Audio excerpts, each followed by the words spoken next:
Добар ден. Сега ќе продолжиме со третата задача од областа на машини за еднонасочна струја. И тука ќе разгледаме еден генератор.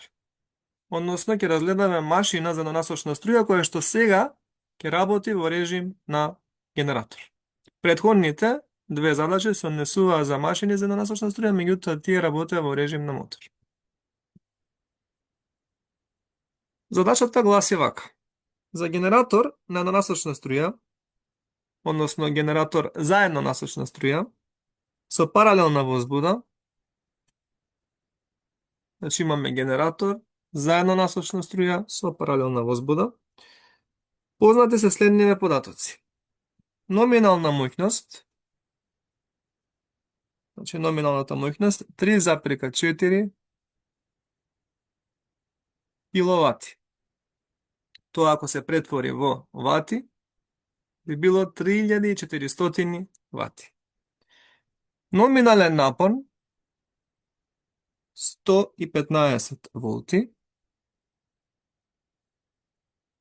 Номинална брзина на вртење NN 23,83 вртежи во секунда или секунда на минус прва. И двете ознаки се соодветни кога станува збор колку вртежи имаме во секунда. Номинална возбудна струја IVN, која што изнесува 0,6 ампери. Омски отпор на намотката на индуктот поради арматура се означува со RA 0,25 оми. Генераторот работи паралелно на крута мрежа. Тоа значи дека напонот не се менува, затоа е крута. Кога нешто не се менува, тоа е круто. Со напон U, кој што е еднаков на, прочем, номиналниот напон на моторот, тоа е 115 волти. При возбудна струја, сега возбудната струја не е еднаква, значи беше 0,6, сега ќе видиме дека е 0,64 ампери. И при брзина на вртење 22,17 вртежи во секунда. Потребно е да пресметаме колкава моќност дава генераторот при занемарена реакција на индуктот и при линеарна карактеристика на магнетизирање. Тоа значи дека зависноста на возбудниот флукс од возбудната струја ќе биде линеарна. И при линеарна карактеристика на магнетизирање. Ајде најпрво да ја нацртаме електричната шема на машината за еднонасочна струја која што работи во режим на генератор со паралелна возбуда. Што е она што ќе биде различно? Различна ќе биде равенката за рамнотежа на напони. Зависно од тоа дали напонот на машината е поголем или помал од индуцираниот напон на истата, имаме режим на работа во генератор или во мотор. Значи сега ја цртам арматурата, односно го нацртав индуктот на самата машина. Мораме, што ми имаме тука четкици и колектор, тоа ни кажува дека станува збор за роторот кај машините на еднонасочна струја и паралелно би се нацртала возбудната намотка. На истиот напон би дошла возбудната намотка која што има отпорност RV.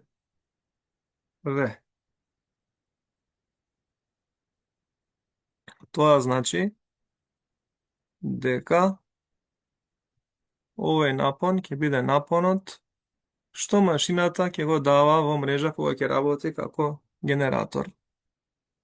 А што се случува кога една машина работи како генератор? Тогаш индуцираниот напон е поголем од напонот У. Односно, тогаш индуцираниот напон што го дава машината, дел од него оди кон мрежата, и тоа е напонот У, а дел од него се троши со цел да се покрие падот на напон како резултат на тоа што намотката на индуктот си има некоја омска отпорност РА. Сега, секогаш треба, кога се решава еден проблем, да се почне од тоа, односно од таму каде што имаме нешто што се бара. Во случајов, она што ни се бара е моќноста P. И велам, како можам јас да ја предалам моќноста P на една машина? Во случајов станува збор за генератор. Знаеме дека генераторот е машина која што механичката енергија, односно механичката моќност, ја претвора во електрична моќност. Тоа значи дека електричната моќност е моќноста што оваа машина ќе ја дава кон мрежа. А електричната моќност е производ од напонот на таа машина, во случајов ќе биде 115 волти, и струјата што таа машина ја дава кон мрежа, а тоа е струјата И. Значи, она што сега е својствено за овие машини, односно за овој тип машини, е тоа дека сега струјата нема да оди од мрежа кон машината, туку ќе оди од машината кон мрежата, односно ќе протекува во оваа насока. Насоката на протекување на струјата сега е сменета, односно е променета. Што друго можам да кажам? Можам да кажам дека напонот ту го имам, меѓутоа ја немам струјата И. Струјата што генераторот ја дава кон мрежа. Затоа што, внимавајте, станува збор за режим на работа кој што не е номинален. Значи, сега ние имаме нова возбудна струја, имаме нова брзина на вртање. Тоа значи дека јас треба да најдам струјата за тој неноминален режим на работа на машината во режим на генератор. Секако. Ова тука е всушност отпорот на намотката на индуктот, тоа го кажавме. Индуцираниот напон тука е ЕА. Во номинален режим на работа би бил ЕАН. Возбудната струја си протекува низ возбудната намотка. Меѓутоа, клучно е дека тука струјата променила својата насока и сега ќе има насока кон мрежата, а не од мрежата. Зошто се случило тоа? Тоа се случило како резултат на тоа што сега индуцираниот напон е поголем од напонот У. Значи, со цел да можеме да определиме моќноста што машината ја дава кон мрежа, потребно е претходно да определиме вредноста на струјата која што истата машина ја дава кон мрежата. Овде, она што се разликува во однос на машината кога работи во режим на работа на мотор, е тоа како ќе изгледа равенката за равнотежа на напони. Значи, сега имаме дека индуцираниот напон кој што го дава машината за еднонасочна струја, во случајов генераторот, ќе биде еднаков на збирот од напонот што го дава кон мрежата и падот на напон што се јавува при протекување на струјата низ намотката на индуктот, односно на роторот. Значи, сега можеме да забележиме дека индуцираниот напон е поголем од напонот на мрежата, за разлика од претходно каде што напонот на мрежа беше поголем од индуцираниот напон. Па токму затоа сега струјата ја менува својата насока и протекува кон мрежата. Значи, моќноста на секој уред се пресметува како производ од напонот и струјата. Електричната моќност говорам. Зборуваме сега за електричната моќност. Напонот, индуцираниот напон, е збир од напонот на мрежата и падот на напон кој што се јавува при протекување на струјата низ индуктот. Како би можел на подруг начин да го протолкувам ова? Значи би можел да кажам дека дел од напонот што го дава генераторот оди кон мрежа, а другиот дел се користи со цел да се совлада падот на напон што се јавува при протекување на струјата низ индуктот, односно низ роторот на самата машина. И сега треба да видам што во оваа равенка јас имам, а што немам со цел да ја определам струјата која што мене ми се бара. Мене ми се бара струјата која што генераторот во овој случај ја дава кон мрежа. Тоа е струјата И. Ако јас применам Кирхофов закон во оваа точка, тогаш ќе можам да запишам вака. Струите кои што влегуваат се земаат со знак минус, минус ИА, а струите кои што излегуваат се земаат со знак плюс, плюс ИВ и плюс И е еднакво на 0. Зборувам за струите во оваа точка која што ја означив. Од тука јас можам да изразам струјата И, а таа е таа струја што ми се бара со цел да можам да ја најдам моќноста што генераторот ја дава кон мрежа. Значи И ќе биде еднакво на ИА минус ИВ ако се префрлат на другата страна.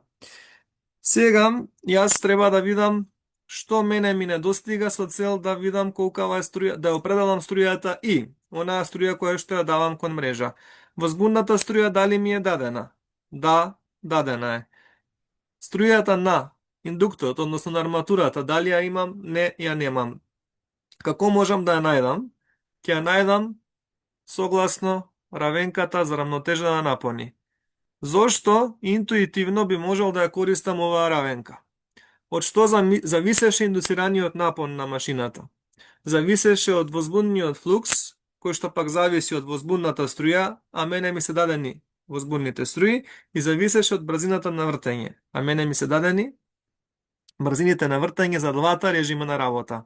Тоа што значи? Тоа значи дека јас можам да се обидам струјата која што ми е потребна да ја добијам од индуцираниот напон во генераторот. Значи, R по IA од оваа релација ќе биде EA минус U. А самата струја IA станува збор инаку за R, отпор на намотката на индуктот. Значи, самата струја IA ќе биде EA минус U врз RA. Јас отпорот на намотката на индуктот го имам. Напонот го имам, она што го немам е индуцираниот напон во намотката на индуктот. Меѓутоа кажавме од што тој зависи. Односно кажавме од што зависи тој. И сега, бидејќи кажавме од што зависи тој, јас можам да ги напишам соодветните равенки. Индуцираниот напон зависи од брзината на вртење и од возбунниот флукс. А возбунниот флукс зависи право пропорционално од возбунната струја. К е константа на пропорционалност која што зависи од геометриските димензии на машината за еднонасочна струја. Оваа релација би можел да ја запишам и вака. К по N и бидејќи возбунниот флукс зависи право пропорционално од возбунната струја, тука наместо возбунниот флукс ќе го ставиме, односно ќе ја ставиме возбунната струја. За номинален режим на работа би важело истото, само номинални големини за брзината и за флуксот, односно за брзината и за возбунната струја. Ако овие две равенки ги поделиме, константите би се скратиле и јас би го добил индуцираниот напон за неноминалниот режим преку индуцираниот напон во номинален режим на работа на генераторот. EAN, ако го префрлам од другата страна, сега ќе множи, а брзините и возбунните струи си остануваат онаму каде што биле. Дали јас ги имам брзините и возбунните струи? Да, ги имам. Дали јас го имам напонот во индуцираниот напон во номиналниот режим? Не, го немам, меѓутоа многу лесно ќе го определам. За номинален режим на работа важи истата логика како и за неноминален режим на работа. Значи, индуцираниот напон во номинален режим на работа на генераторот, дел од него, оди со цел да се даде номинален напон кој што изнесува 115 волти на мрежата, а дел од него оди со цел да се покрие падот на напон кој што се јавува при протекување на струјата. Која струја? Струјата на индуктот низ намотката на индуктот. Значи, самата намотка има некој отпор. Ние не можеме тој отпор да го занемариме.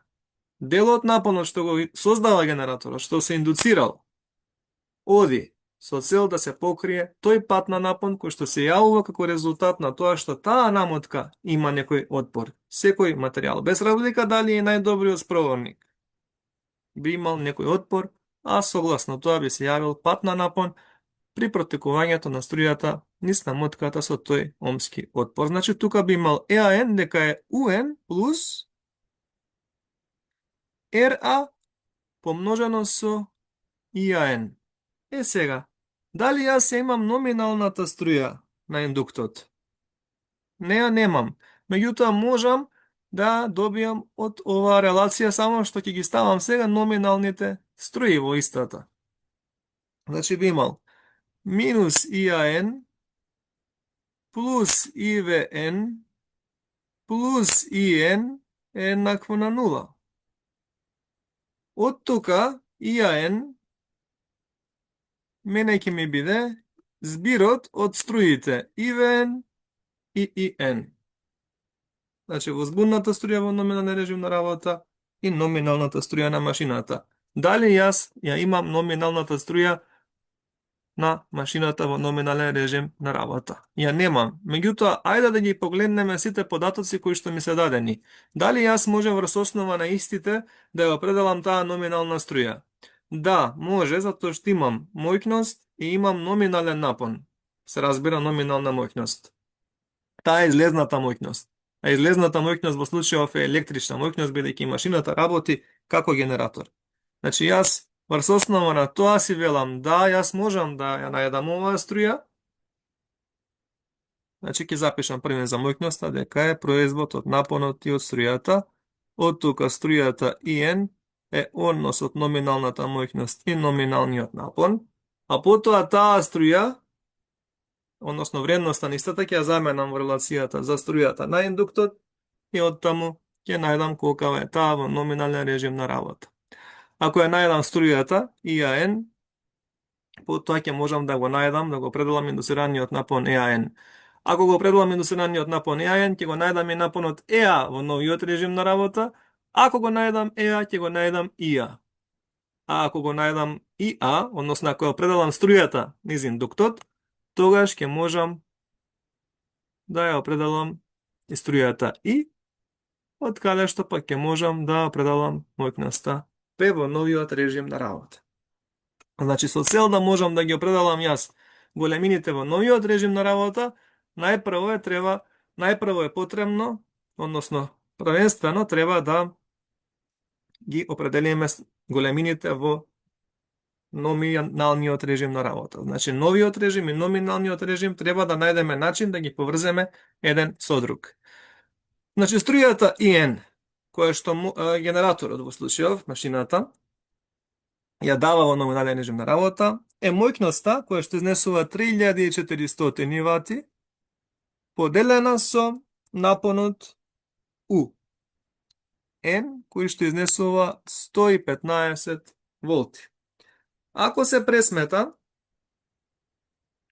ќе се добие вредност од 29,565 ампери. Значи 29,565 ампери. И со тоа сме ја нашле струјата IN. Сега, тоа го заменуваме ваму и ќе имаме дека номиналната струја на индуктот, на роторот, е збир од возбудната струја номинална, која што изнесува 0,6, и од струјата која што пред малку ја определивме, тоа е 29,565 ампери. Ако ги собереме овие две вредности, ќе добиеме 30,165 30,165 ампери. Сега, оваа вредност јас можам да ја заменам во оваа релација и да го определам индуцираниот напон во номинален режим на работа. Значи, тој ќе биде номиналниот напон, тоа е 115 волти, плюс отпорот, омскиот отпор на намотката на индуктор, тоа е 0,25 оми, по струјата 30,165.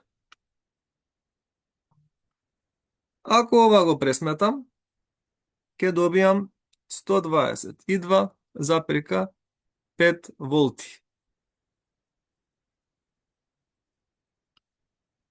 Напонот се мери во волти. Значи 122,5 волти е индуцираниот напон во новиот режим на работа. Сега оваа вредност можам да ја заменам во равенката за индуцираниот напон во новиот режим на работа. Сега, откако добив дека индуцираниот напон изнесува 122,5 волти, меѓутоа внимавајте, индуцираниот напон во номиналниот режим на работа, сега таа вредност јас можам да ја заменам во равенката за индуцираниот напон во новиот режим на работа. Значи, јас ги поврзувам со оваа релација индуцираните напони во номиналниот режим на работа и во неноминалниот режим на работа на генераторот. Ако 122,5 го замениме во релацијава, ќе имаме 122,5 помножено со брзината 22,17 по 0,64 врз 23,83 по 0,6. Ако се пресмета, ќе добиеме 121,6 волти. И тоа ќе биде индуцираниот напон во новиот режим на работа. Зошто ми требаше тој? За да ја најдам струјата во новиот режим на работа. Значи, сега за струјата би имал 121,6 минус напонот на мрежата 115 врз отпорот на индуктот. Ако сега ова го пресметам, ќе добијам дека струјата изнесува 26,42 ампери. Ако сега имам струјата ИА, струјата што ја давам кон мрежа ќе биде 26,42 минус возбудната струја што е 0,64 ампери, па за струјата што ја давам кон мрежа, конечно ќе имам 25,78 ампери. И тоа што ми се бараше мојкноста, сега ќе можам да ја пресметам бидејќи имам и напонот и струјата во новиот режим на работа. Мојкноста конечно ќе биде производ од напонот 115 волти, кој што впрочем не се менува, ама се менува новата струја. Струјата што ќе ја давам кон мрежа. А таа е 25,78 ампери. Ако го пресметаме ова, имаме